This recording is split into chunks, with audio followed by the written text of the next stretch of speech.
फुलेरा दूज और भांडीर वन में राधा कृष्ण का ब्रह्मा विवाह। गर्ग संहिता व लोक परंपराओं पर आधारित भावात्मक कथा।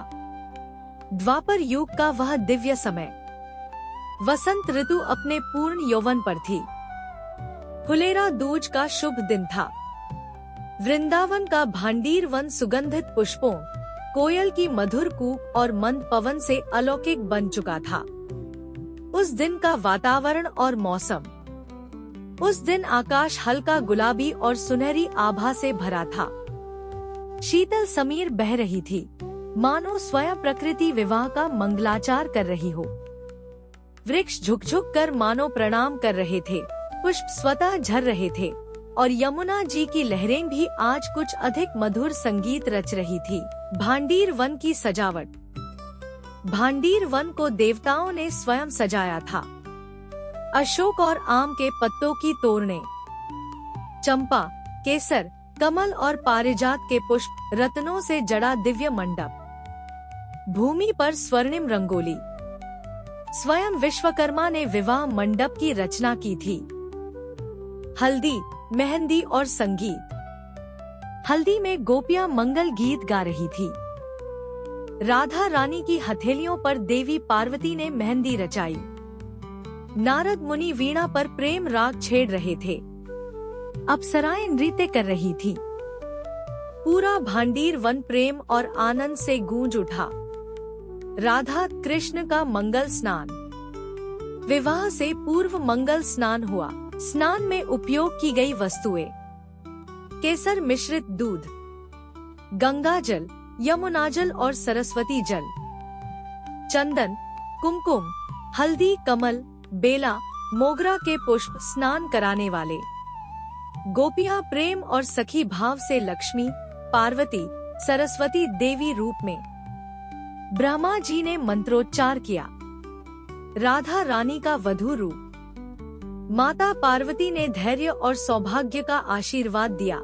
माता लक्ष्मी ने ऐश्वर्य, माता सरस्वती ने मधुरता और वाणी का सौंदर्य।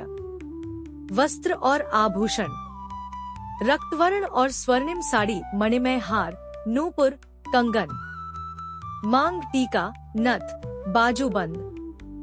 राधा रानी का वधू रूप ऐसा था मानो स्वयं प्रेम ने देह धारण कर ली हो। श्री कृष्ण का वर स्वरूप।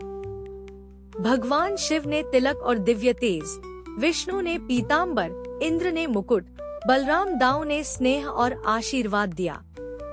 वस्त्र और आभूषण: पीतांबर धारण किए, वनमाला, मोरपंख मुकुट, कर्णफूल, कंगन। कृष्ण का वर स्वरूप साक्षात नारायण समान दीप्तिमान था। विवाह में कौन कौन उपस्थित थे?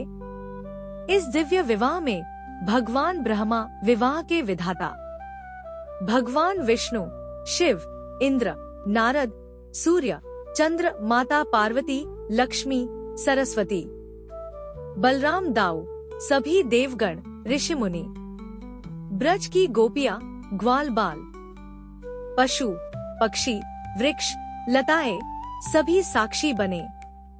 कृष्ण की दिव्य बारात। बारात में देवता, गंधर्व, अप्सराएं, ग्वाल बाल शामिल थे। नगाड़े, शंख, मृदंग बज रहे थे। पूरी ब्रजभूमि आनंद में झूम उठी। प्रथम दर्शन और प्रेम दृष्टि भांडीरवन के मंडप में जब राधा और कृष्ण आमने सामने आए। पहले कृष्ण ने राधा रानी को निहारा, फिर राधा रानी ने लज्जाभरी दृष्टि से कृष्ण को देखा। दोनों ने एक दूसरे के रूप की मौन प्रशंसा की। विवाह की विधि गर्ग संहिता अनुसार। ब्रह्मा जी द्वारा मंत्रोच्चार। हाथों में हाथ लेकर मंडप प्रवेश। 7 फेरे। अग्नि साक्षी। यह विवाह ब्रह्मांडीय नियमों से परे लीला रूप में संपन्न हुआ।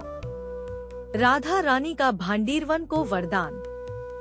राधा रानी ने कहा, जो भी प्राणी, मनुष्य, पशु, पक्षी, वृक्ष या कीट इस भांडीरवन में मेरी विवाह लीला का साक्षी बना है, वह कलयुग में मनुष्य योनि पाकर यहाँ दर्शन हेतु आएगा।